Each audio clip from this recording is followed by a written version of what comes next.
లీలా, సావిత్రి నాతో కలిసి బ్రతికింది కొద్ది రోజులైనా కూడా నా జీవితానికి సరిపడా ప్రేమించింది లీలా. తన జ్ఞాపకాలు ఇంకా నాతోనే ఉన్నాయి.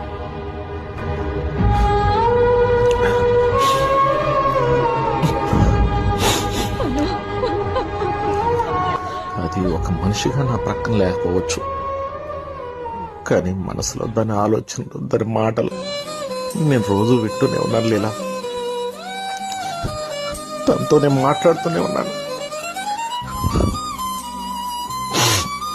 తను నాతో లేదు అన్న ఆలోచన అసలు నాకు లేనే లేదు లీలా.